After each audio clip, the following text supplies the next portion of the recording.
গহীন জঙ্গলের পথ, সামনে সিংহ, পেছনে সাপ, আর মাঝখানে বেয়ার গ্রিলস। এ যেন এক কঠিন বেঁচে থাকার সংগ্রাম। ডিসকভারি চ্যানেলের তুমুল জনপ্রিয় শো ম্যান ভার্সেস ওয়াইল্ডে এমনই সব দুঃসাহসী কর্মকাণ্ড দেখিয়ে বছরের পর বছর দর্শকদের বুঁদ করে রেখেছেন বেয়ার গ্রিলস। দেখিয়েছেন কিভাবে সাপ, ব্যাঙ, পোকামাকড় খেয়ে ভয়ঙ্কর পরিবেশে টিকে থাকতে হয়, কিভাবে উত্তাল সমুদ্র পাড়ি দিয়ে তীরে ফিরে আসতে হয়। ম্যান ভার্সেস ওয়াইল্ড সিরিজে টেলিভিশনের পর্দায় যা যা দেখানো হয় তার পুরোটাই কি সত্য, নাকি এর পিছনে লুকিয়ে আছে অন্য কোনো গল্প?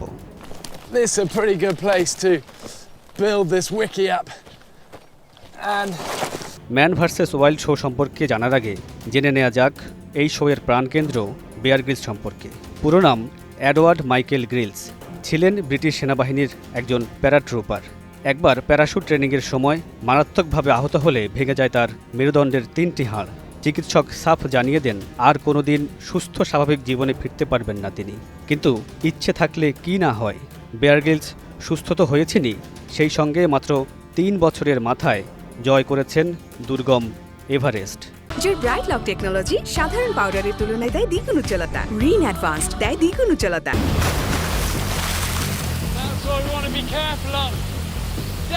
ম্যান ভার্সেস ওয়াইল্ড শোয়ে দেখানো হয় বেয়ার গ্রিলসকে অপরিচিত এক স্থানে ছেড়ে দেওয়ার পর সে তার নিজস্ব সার্ভাইভাল টেকনিক ব্যবহার করে কয়েক ঘন্টার মধ্যে ওই জায়গা থেকে বের হয়ে আসে। কিন্তু সত্য হলো, এক একটি এপিসোড বানাতে তাদের সময় লাগত কমপক্ষে 10 থেকে 12 দিন। সবচেয়ে বেশি সময় ব্যয় হতো ঠিকঠাক জায়গা খোঁজার পেছনে। জায়গা ঠিক করার পর সেটাকে আবার বেয়ার গ্রিলসের জন্য আলাদাভাবে সাজাতে হতো, অনুসরণ করতে হতো বেশ কয়েকটি সেফটি রেগুলেশন, যে কারণে বিহাইন্ড দ্য সিনে নিয়োগ দেওয়া হতো অনেক survival এক্সপার্টকে। following the river makes navigation easier, but that doesn't guarantee that you can move any faster. অনেকের ধারণা প্রতিটি অভিযানে বেয়ার গ্রিলসের সঙ্গে কেবল একজন ক্যামেরাম্যান থাকে, কিন্তু আসল কাহিনী হলো পুরা দস্তুর একটি বড় দল থাকেন তার আশেপাশে। স্থান হিসাবে এমন জায়গা বেছে নেওয়া হয় যা মানব সভ্যতা থেকে খুব বেশি দূরে নয়। এমনও শোনা যায় যে কিছু এপিসোডে বেয়ার গ্রিলস মূল স্পটে না থেকে হোটেলে এসে রাত কাটিয়েছিলেন। এমনকি এক এপিসোডে নকল ভালুকের স্যুটও ব্যবহার করা হয়েছিল। 2007 সালে প্রচারিত হওয়া এক পর্ব ছিল আগ্নেয়গিরি সম্পর্কিত। ওই এপিসোডের কিছু দৃশ্য ফুটিয়ে তোলার জন্য আগ্নেয়গিরির ধোঁয়া দেখাতে নকল কিছু ধোঁয়া ব্যবহার করেছিলেন ম্যান ভার্সেস ওয়াইল্ডের টিম। বেয়ার গ্রিলসকে এক বাক্যে প্রচণ্ড সাহসী মানবেন সবাই, কিন্তু তিনি যে জিনিসকে সবচেয়ে বেশি ভয় পান তা হলো উচ্চতা। অবসর কাটানোর জন্য অদ্ভুত এক জায়গা বেছে নিয়েছেন অ্যাডভেঞ্চার প্রেমী বেয়ার গ্রিলস। 2001 সালে 95,000 ইউরো দিয়ে সেন্ট টুডওয়ালস ওয়েস্টের দ্বীপের 20 একর জায়গা কিনে নেন তিনি, মানব সভ্যতা থেকে যার দূরত্ব 5 মাইলের মতো।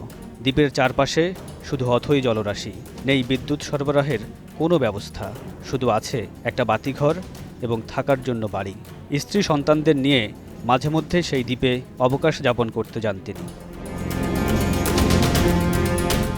ম্যান ভার্সেস ওয়াইল্ড শোটি অন্য সকল শো থেকে ব্যতিক্রম হওয়ার অন্যতম কারণ হল বেয়ার গ্রিলসের ভয়ঙ্কর সব জীবজন্তু খাওয়ার দৃশ্য।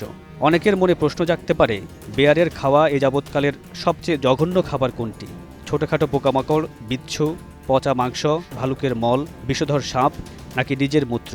বেয়ার গ্রিলসের ভাষায় ছাগলের অন্ডকোষ ছিল তার খাওয়া সবচেয়ে বাজে খাবার, যেটা খেয়ে তার মতো লোকও বমি পর্যন্ত করেছে। 2012 সালে ডিসকভারি চ্যানেলের সঙ্গে ম্যান ভার্সেস ওয়াইল্ড সিরিজের চুক্তির মেয়াদ শেষ হয়ে যায় বেয়ার গ্রিলসের। মামুনুর রশিদ, সময় সংবাদ।